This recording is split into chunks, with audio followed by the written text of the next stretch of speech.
Assalamualaikum warahmatullahi wabarakatuh. Perkenalkan, nama saya Aka Mulyo, NIM 172111247, Prodi Hukum Ekonomi Syariah, kelas 7I. Di sini saya akan mereview buku yang berjudulkan Dasar-Dasar Hukum Perdata Internasional, buku ke-1 edisi kelima, yang ditulis oleh Dr. Bayu Setyo Harjowahono.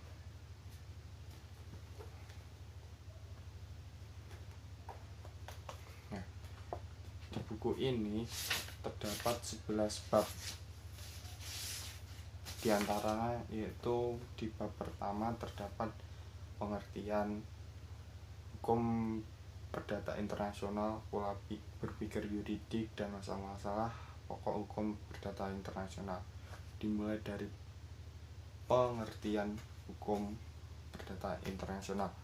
Hukum perdata internasional adalah salah satu sub bidang hukum dalam sebuah sistem hukum nasional yang bersama-sama dengan sub bidang hukum lainnya seperti hukum keperdataan, hukum dagang, hukum pidana, dan sebagainya, membentuk satu sistem hukum nasional yang utuh.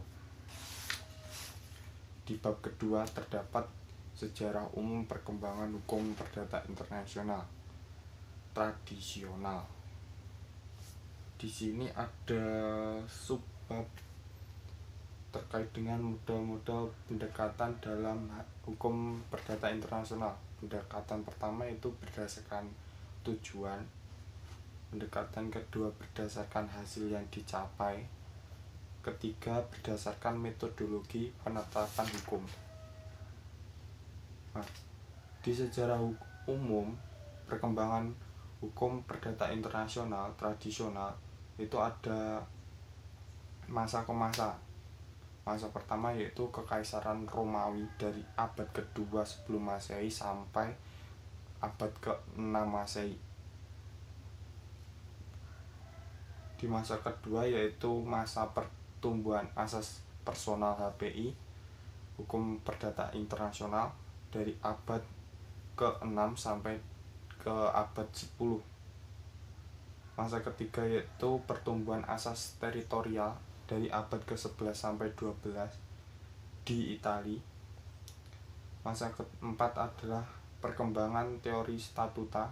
Di perkembangan teori statuta ini ada 3 perkembangan. Yang pertama adalah perkembangan teori statuta di Italia abad ke-13 sampai 15, dan kedua itu perkembangan statuta di Perancis. Terakhir ketiga perkembangan teori statuta di Belanda. Yang membedakan adalah tempat atau wilayahnya. Masa terakhir sejarah umum perkembangan HPI tradisional adalah masa teori hukum perdata internasional universal, itu di abad ke-19. Di bab ketiga ada hukum perselisihan dan sejarah perkembangan hukum perdata internasional di Indonesia. Jika tadi itu sejarah umum perkembangan hukum perdata internasional tradisional, di bab ketiga ada sejarah perkembangan hukum perdata internasional Indonesia tradisional Indonesia. Apa yang dimaksud dengan hukum perselisihan?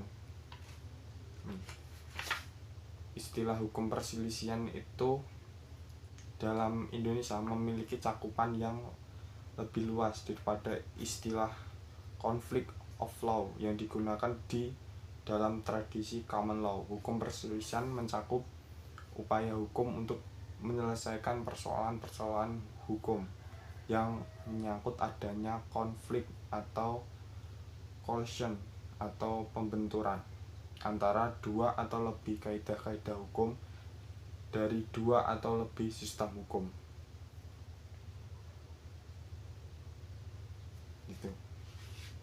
Bab 3 juga terdapat asas umum hukum perdata internasional di Indonesia.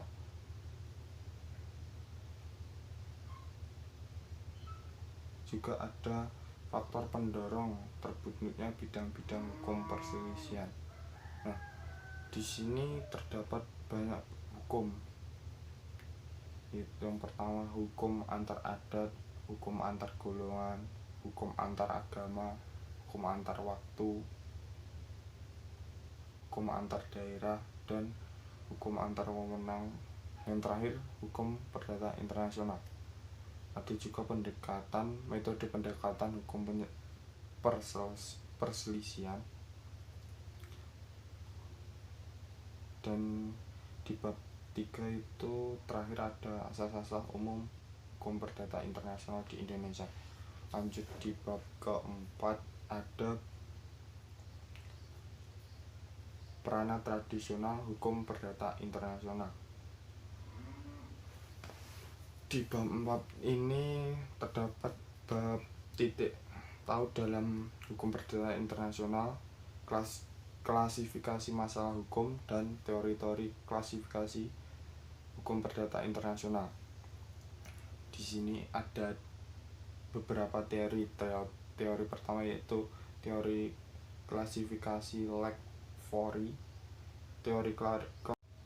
Di bab ke-9 ada teori-teori hukum perdata internasional modern.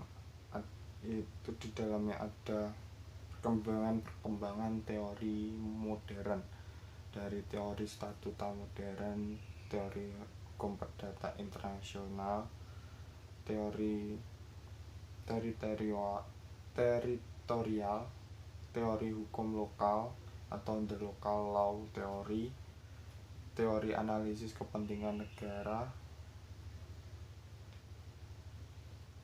dan beberapa variasi teori analisis kebijakan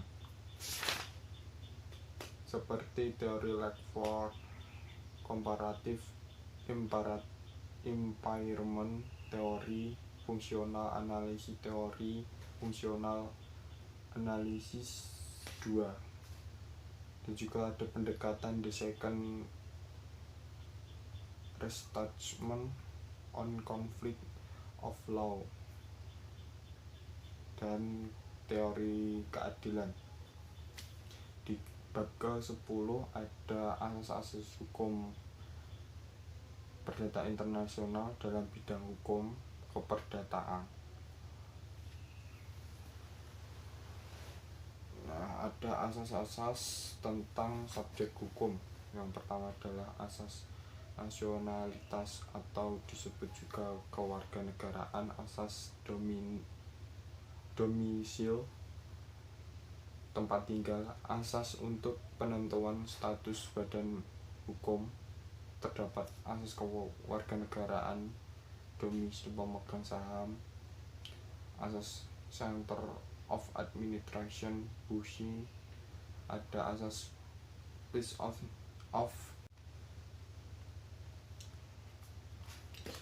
pengertian dari the proper law of contract adalah dapat dipahami sebagai pengertian praktikal dan ringkas untuk menggambarkan konsep tentang hukum yang mengatur kebanyakan hal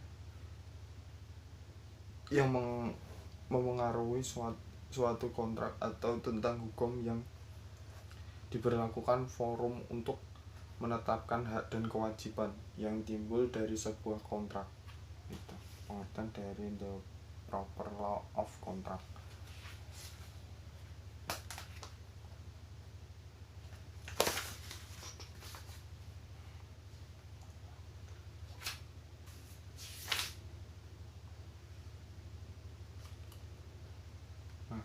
Di bab terakhir ini terdapat eksistensi dan prospek hukum perdata internasional di masa depan, yaitu terdapat HPI pada dasarnya bersifat nasional, teritorialistik, harmonisasi hukum perdata internasional, dan harmonisasi hukum dan